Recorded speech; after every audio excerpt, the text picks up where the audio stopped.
So I just want to talk a little bit about hero lineups for rallies, because this is a question that is super common about what hero should I invest on.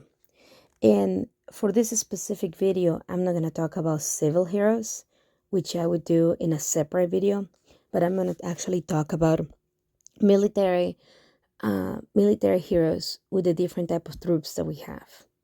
Now, it is my personal recommendation, but also the recommendation of many, many, many players of this specific type of games, that if you are a free-to-play player, meaning that you don't spend a lot of money in the game, that you should go and maximize one troop at a time, depending on what you have available that you can work on right now. So, for instance, the heroes that I had when I first started were more tailored towards cavalry, mainly because I was able to buy Tanya. I think I'm gonna buy Sodoma, and then which one else did I had? I'm pretty sure that Tanya. I bought Tanya at the very beginning, so that was part of why I did this, because she's a cavalry hero and she's the best healer in the game. So that was the reason why I started with cavalry.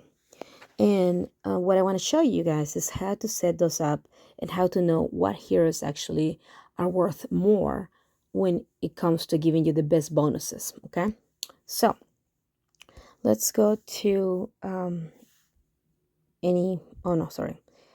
Let's go to any enemy here, any monster. So first thing you want to look at is your hero composition. So for instance, right, just because a hero says is cavalry or infantry, that does not mean that they'll actually have boost for that specific type of troop. So for instance, Tanya, cavalry, 100%, 48%, right, in each one of the stats. Boyd, also, 80%. Now, my heroes are not maxed out at all. Like this, my Tanya is +3, my Boyd is +2. Working on them. This account is free to play for the most part, except for like very, very few here and there packs. Is being mostly free to play. And then I also have Capos, which is a four star. Now, for this kind of lineups, it doesn't matter if you have 5-star, 4 stars, or even 3 stars, because what is important about the character, about the hero, is to get the big bonuses. Okay.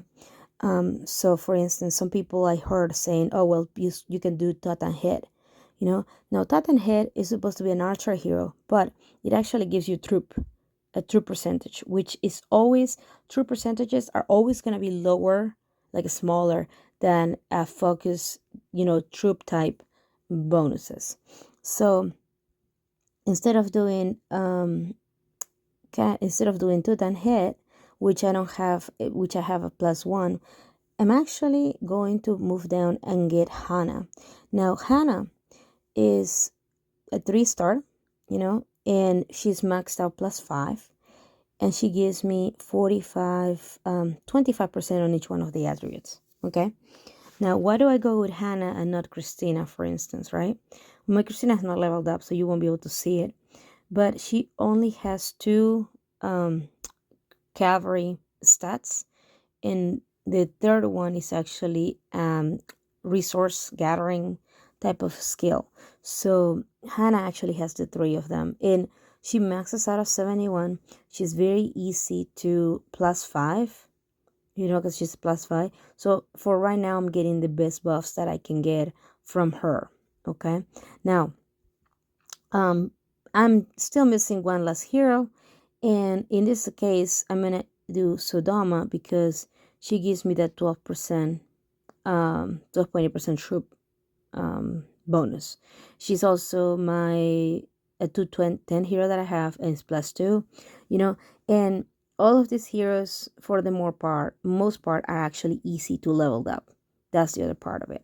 Okay, so I'm gonna confirm, and now if you see here, you can see 462, 423 for attack.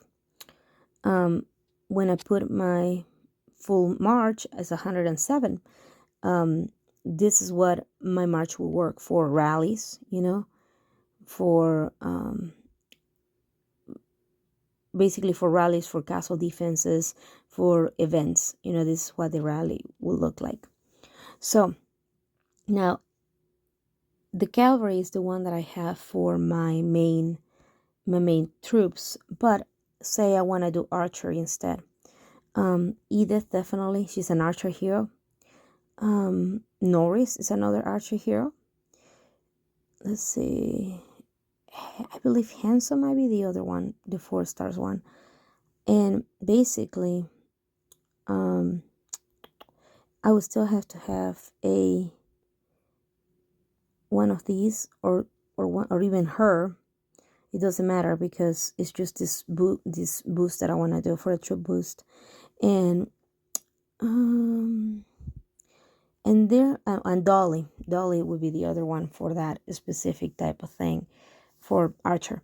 Now, if you notice, it doesn't matter what colors they are. We can have the same colors multiple times, because there's no puzzle pieces in rallies. There's no puzzle pieces, so it doesn't matter if you don't have all the colors.